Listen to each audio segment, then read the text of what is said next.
Sebastian here for Comic Impact, and I'm bringing you another impactful origin. This week, Marvel gave us a brand new Age of Ultron poster, and with that, we're going to be talking about the Avengers. Of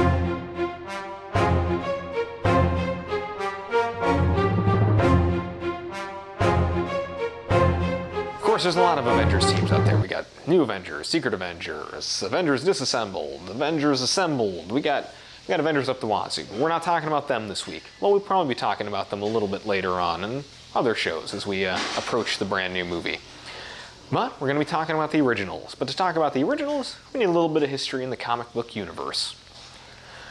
Marvel released, of course, Fantastic Four, the first family, the first true superhero team. We've had team-ups and other books like that, but nothing like this had ever been around before. And with that, DC released Justice League in Brave and the Bold 28. And of course, hot off the heels of Justice League came the Avengers in 1963 because Marvel decided they wouldn't be outdone. Issue number 1 was written by Jack Kirby and Stan Lee. And of course, the original lineup featured Iron Man, Ant-Man, Wasp, Thor, and Hulk. Got a good solid team here. And for those wondering about Captain America, he doesn't show up till issue 4. We'll talk about him in a few minutes. Of course, now that we know the players, let's talk about the game. Loki, being the trickster god that he is, decides he wants revenge on his big old lug of a brother Thor, which is well advised. Thor is not the brightest tool in the shed.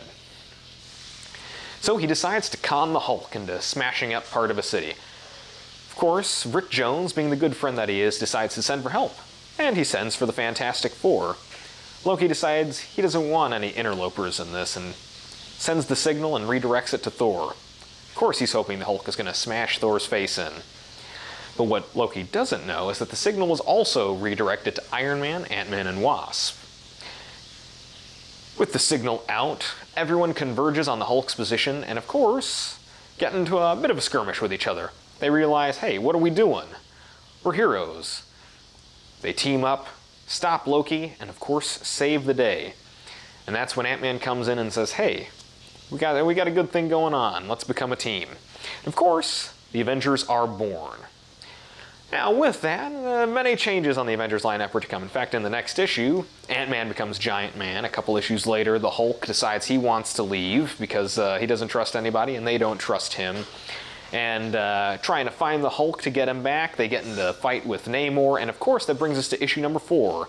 And after the fight with Namor, they find a bit of a surprise from a bygone era. Of course, it's Captain America frozen in ice. And with that, they decide to make him one of the founding members of the team, and of course take the Hulk's place.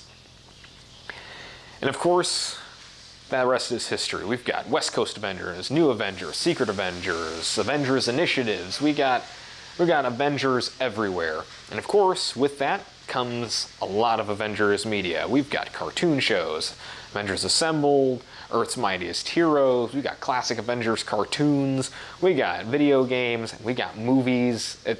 It's crazy. And of course, we've got Avengers Mania, and as the date approaches, we got Age of Ultron. And we'll talk about Ultron in another show too. But I wanted to keep this a bit brief, since I don't want to bore you too much with a lot of the origins for bigger characters that we all know. But if you liked this video and want to hear more, please subscribe to the channel and hit the like button.